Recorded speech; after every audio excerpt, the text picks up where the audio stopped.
नमस्कार दोस्तों, जय हिंद। जैसे जैसे रेल की पटरियां बढ़ते जा रही हैं वैसे वैसे मेरे भाई रोजगार कम होते जा रहे हैं। मुझे तो ये समझ में नहीं आ रहा कि अब सरकार चाहती क्या है। क्या ट्रेन भी यात्री खुद चलाएगा और सफाई भी खुद ही करेगा? क्योंकि यहां पर मुझे तो नहीं लग रहा उनकी मंशा ऐसी है कि वो वैकेंसी को बढ़ाए। लोगों की उनकी आवश्यकता ऐसा दूर दूर तक कहीं देखने को नहीं मिल रहा है। काफी समय के बाद में वैकेंसी आनी थी और जहां पर हम लाखों की संख्या में वैकेंसी एक्सपेक्ट कर रहे थे वहां पर इन्होंने 30,000 वैकेंसी के लगभग देकर के उनके मुंह में जीरा दे दिया। मतलब लो बच्चे, ये खिलौना इतने में तुम खेल लो। यहां पर युवाओं के लिए सपनों का ट्रेन तो आ रहा है लेकिन वो सारे के सारे डब्बे खाली हैं, उनके लिए कुछ भी नहीं है उसके अंदर में। क्या हम यही सोच रहे हैं? क्या हम ऐसे विश्वगुरु बनेंगे? क्या हम ऐसे मेरे भाई अर्थव्यवस्था को सुधार पाएंगे? ये तो सपना नहीं था हमारा। बुलेट ट्रेन चाहिए, इसका मेरे भाई कोई मत की बात नहीं है, लेकिन वैकेंसी भी तो चाहिए। उस बुलेट ट्रेन को चलाने वाले लोग ही नहीं मिलेंगे तो आप क्या करेंगे? वो ट्रैक बिछाने वाले लोग ही नहीं मिलेंगे तो क्या करेंगे? कैसे बनेंगे हम विश्वगुरु? आए दिन रेल में इतने हादसे हो रहे हैं। क्या लग रहा है ये मैन पावर की कमी नहीं है? मतलब मुझे तो ऐसा लग रहा है जी हमारे सरकार ने सोच रखा है ट्रेन खुद से चलेगी, पटरियां खुद से बिछेंगे, सब कुछ खुद से होगा, बस हमारे पास में पैसा कट के किसी तरीके से आ जाए। पता नहीं ये पैसे का करने क्या वाले हैं। क्या ये चुनाव प्रचार में लगाएंगे या फिर अलग अलग जो ये स्कीम निकालते हैं 2100 रुपए महीने का, 2500 रुपए महीने का, उसके अंदर में यहां लगा करके ये चुनाव जीतेंगे।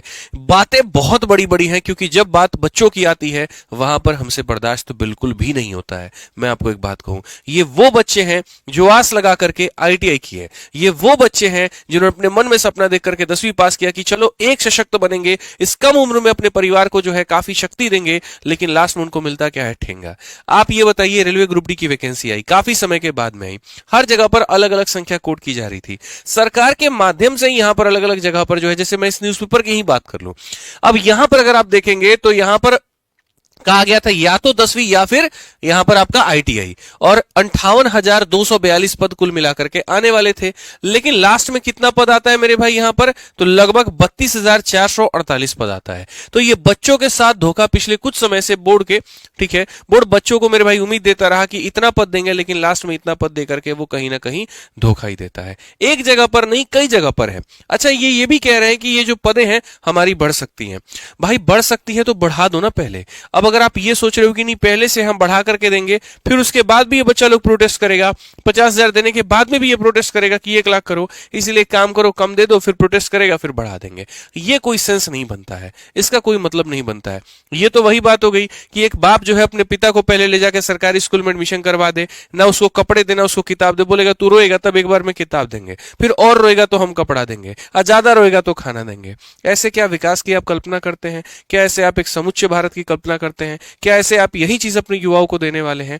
ठीक है, ये जो हमारे पीएम साहब हैं, इनका ये कहना होता है मैं युवा पीढ़ी से बड़ा जुड़ा हुआ हूं और मैं उनसे सीखता बहुत कुछ हूं। आप सीखते बहुत कुछ है, लेकिन आप सिखा उनको क्या रहे हैं? क्या बदले में आप दे रहे हैं? मेरा कई सारा सवाल है आपसे। इसी को लेकर के मुझे लगता है कि सरकार तक अपनी बातें पहुंचानी चाहिए, और इसको पहुंचाने का सबसे बेस्ट माध्यम जो है वो है डिजिटल मीडिया। ठीक है, आप अगर देखेंगे तो मैं इस बात के बिल्कुल भी फेवर में ना कभी था, ना कभी हूं, ना कभी रहूंगा कि हमें सड़कों पर उतरना पड़ेगा, हमें ट्रेन में मेरे भाई आगजनी करनी पड़ेगी, हमें ये करना पड़ेगा। 1% भी मैं इसके समर्थन में नहीं हूं, क्योंकि वो क्षण भर का मेरे भाई हीट होता है, क्षण भर का मेरे भाई शक्ति होता है, लेकिन उसका नुकसान क्या होता है?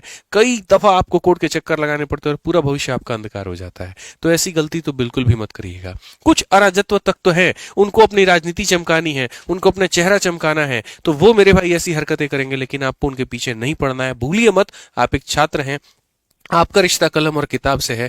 आपका रिश्ता दंगाइयों के साथ में नहीं हो सकता, आपका रिश्ता आग के साथ में नहीं हो सकता, आपका रिश्ता उपद्रव के साथ में नहीं हो सकता, आपका रिश्ता लाठी के साथ में नहीं हो सकता। इस बात को हमेशा अपने मन में याद रखिएगा। जब वक्त आएगा तो वो भी रास्ता चुना जाएगा, लेकिन एक तरीके से, और उसका भी एक पहले से उपचार होकर के रहेगा, लेकिन अभी वो वक्त नहीं है। अभी वक्त यहाँ पर इतना है, आपको मेरे भाई सभी लोगों को मैं आपको बता रहा हूं, आइए सभी लोग ट्विटर पर हम मिल करके कैंपेन करते हैं। शुरुआत मैं करता हूं, बिगुल मैं बजाता हूं, साथ आप दीजिएगा। और ये कब होगा? ये आज से सुबह 11 बजे से मेरे भाई होगा। ट्विटर का जो हैशटैग रहेगा वो ये रहेगा कि रेलवे लेवल 1। अच्छे से पढ़ लीजिए, शब्द देख लीजिए, लेटर्स देख लीजिए, अंडरस्कोर 1 लाख अंडरस्कोर पोस्ट दो। ठीक है, मुझे पता है यहां पर काफी ऐसे बच्चे हैं जो मेरे भाई ये ट्विटर को चलाना नहीं जानते हैं, हमने उसका भी उपाय कर रखा है। आपको कुछ नहीं करना है, जैसे आप इंस्टाग्राम, फेसबुक या बाकी एप्लीकेशंस को डाउनलोड करके रखते हो, वैसे ही मेरे भाई ट्विटर भी डाउनलोड करके रख लेना। ट्विटर में हम यहां पर कोई भी पोस्ट अगर करेंगे ना भाई, जैसे मानो हमने ये पोस्ट किया है, तो अगर हम कोई भी पोस्ट करेंगे तो कुछ मत करना मेरे भाई यहां पर, बस अब जा करके यहां पर एक बार रीट्वीट कर देना, यहां पर इसको रिपोस्ट कर देना मेरे भाई। ठीक, तो जैसे आप उसको रिपोस्ट करोगे ना, वो ट्वीट में काउंट हो जाएगा। हमें इस ट्वीट को पूरे भारत में मेरे भाई नहीं, हमें पूरे विश्व में इसको नंबर 1 पे लेकर के आना है। याद करिए पिछला बार जब आप सभी मिलकर के साथ में आए थे और सबने मिलकर के कई दिनों तक ट्वीट चलाया था, सरकार को बात माननी पड़ी थी। रेलवे भर्ती बोर्ड ऐसा है जो थोड़ी सी अगर ट्वीट आ जाए, थोड़ा सा वीडियो हो जाए, थोड़ा सा अगर प्रोटेस्ट हो जाए ना, तुरंत मेरे भाई बातों को मानने पर तैयार हो जाती है। कई सारे मुद्दे हम लोगों ने मनवाए हैं और फिर से हमारा वो वही वक्त है। तो आराम से आइए, ट्विटर पर फॉलो कर लीजिएगा, जो पोस्ट डालता रहूंगा मेरे भाई उसका नोटिफिकेशन आपको आता रहेगा और आप उसको रिपोस्ट करते रहिएगा। ठीक है, इस बात को ध्यान रखिएगा। यहां पर ये हमारा ट्विटर आईडी है आदित्य रंजन 108, और बाकी डिस्क्रिप्शन में भी हम इसका लिंक डाल देंगे, वहां से भी आपको मेरे भाई मिल जाएगा। अब बात यहां पर आती है, देखो ट्वीट कब तक चलेगा, कितने तारीख तक चलेगा, कैसे करना है, वो सारी बातें। तो दोस्तों यहां पर समझ लो, पहले हम ट्वीट कर क्यों रहे हैं वो भी हम बताएंगे। ट्वीट जो चलेगा मेरे भाई 23 जनवरी 11 बजे से, और रुकना नहीं है। जितना फोन मिले, जितने डिवाइसेस मिले, सरकार बंद करने की कोशिश करेगी। हो सकता है आपके ट्वीट को ब्लॉक किया जाए, हो सकता है इसको वायरल ना होने दिया जाए, लेकिन आपको ट्वीट करते रहना और आपको दम नहीं थामना है।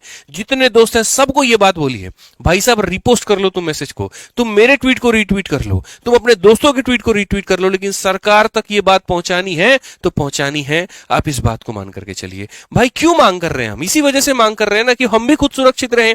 आप ये बताइए, बीच में क्या ऐसा माहौल नहीं बना था जहां पर ट्रेन में यात्रा करते वक्त मन में भय था कि आज पता नहीं यहां सांस ले रहे हैं, सुबह तक आंख खुलेगी कि नहीं खुलेगी? क्यों हो रहा था? मैन पावर की कमी की वजह से। लोग नहीं है इनके पास में और मानने को ये तैयार नहीं है, वैकेंसी निकालने को ये तैयार नहीं है। तो हम क्यों ना करें, हम अपनी बात क्यों ना रखें सरकार के आगे? मुझे इसका एक जवाब सरकार यहां पर ला करके दे दे। इसलिए इस वीडियो को हर जगह पे शेयर करिए। हर उस बच्चे से आग्रह है मेरा यहां पर कि तुम बाबू अपना 10वीं और आईटीआई का ये लड़ाई झगड़ा बंद करो और आकर के यहां पर सीधा इस मुद्दे पे हो। वह बात हो गई, इतना समझ लो कि जैसे हमने किया चुनाव जब आवेला तो नेता लोग क्या करला, यही रह देखा ते यही रही, ते राजपूत के वोट मत दिए, ते राजपूत है तू कोयरी के कैसे वोट दे सकत रही, ते कोयरी है ते चमार के कैसे वोट दे सकत रही, सोच तो चमार के नीचे रह पड़ी। मतलब जातिवाद के नाम पर आए वक्त हम तो बांटा गया, आए वक्त मेरे भाई यहां पर जो है डिवाइड एंड रूल खेला गया। और सेम काम थोड़ा सा अभी हुआ है, 10वीं और आईटीआई वालों को लड़ा करके वैकेंसी कम कर दिया गया कि तुम इसमें लड़ते रहो और यहां पर हम कम वैकेंसी देंगे। आप एक्सपेक्ट करिए कि अगर वैकेंसी ज्यादा होगी तो क्या मेरे भाई उसमें आपका सिलेक्शन नहीं होगा, लेकिन अगर वैकेंसी ही कम कर दी गई तो तुम खेलो, लड़ो आपस में। बस यही उनका उद्देश्य था। तो ये वक्त नहीं है आपस में भिड़ने का, ये वक्त नहीं एक दूसरे को सुनाने का, तर्क वितर्क करने का, ये वक्त सरकार से सवाल पूछने का है और ये आपके हक में है और ये आप ही करेंगे। इस बात को ध्यान रखिए।